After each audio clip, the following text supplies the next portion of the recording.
Portfolio gua di satu aplikasi aja udah 1,5 miliaran. Belum banyak tapi alhamdulillah. Modal awalnya cuma 16.000 aja. Nah, kalau kamu mikir kamu mau investasi, tapi karena nggak diajarin di sekolah, kamu takut resiko, takut nggak ada waktu, dan berasa ribet. Nah, video ini kasih garansi, insya Allah kamu bisa dapat 1 miliar pertama secara aman, tapi bukan instan cepat kaya. 5 pembelajarannya adalah: 1. Kenapa sih kamu harus berinvestasi?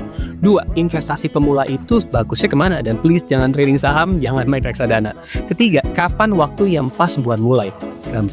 Gua bakal tunjukin gimana beli 500 saham top pakai ETF beneran, pakai budget minim 16.000 aja. Yang kelima, cara gua rubah 16.000 jadi 1 miliar dan aman. Silahkan skip ke bagian yang kamu pengen tahu ya. Let's go. Yang pertama, yuk mulai dari awal. Kenapa sih kamu harus investasi? Investasi itu bukan cuma buat orang kaya. Even mbak gua yang kerja di rumah, itu juga udah investasi. Kenapa sih penting? Karena supaya uang itu pas kamu tidur, dia tetap menghasilkan uang. Nah, misalnya kamu punya uang lebih 1-10 juta misalnya, kamu bisa pakai buat belanja, ditaruh di bawah bantal, atau ditaruh di rekening tabungan. Tapi masalahnya ada yang namanya inflasi. Itu bakal mengurangi nilai uang kamu pelan-pelan. Contohnya, dulu bakso Rp5.000 harganya, sekarang bakso yang sama harganya jadi Rp10.000. Artinya kekuatan uangnya itu jadi melemah. Barang yang dulu bisa dibeli dengan nominal uang tertentu, sekarang nggak bisa lagi pakai uang yang sama. Itulah namanya inflasi. Jadi solusinya, uangnya harus diinvestasiin biar tambah banyak, biar pertumbuhan uang kita lebih tinggi dari kenaikan harga. Ada 2 cara supaya uang kamu bertumbuh. Cara pertama, misal kamu beli saham Apple, ya perusahaan yang bikin iPhone. Otomatis kalau kamu beli sahamnya, kamu jadi pemiliknya, pemilik Apple. Sebagian kecilnya aja.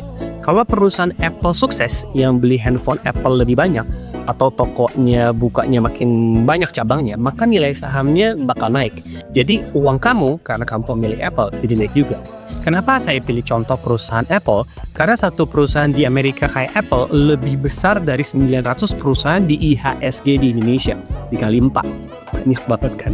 Gede banget Apple-nya. Kedua, compounding. Ada yang namanya bunga berbunga. Maksudnya, duit kamu menghasilkan uang dan uangnya ngasilin uang lagi.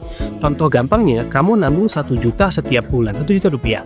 Uangnya kamu investasikan di tempat yang kasih untung rata-rata 10% per tahun.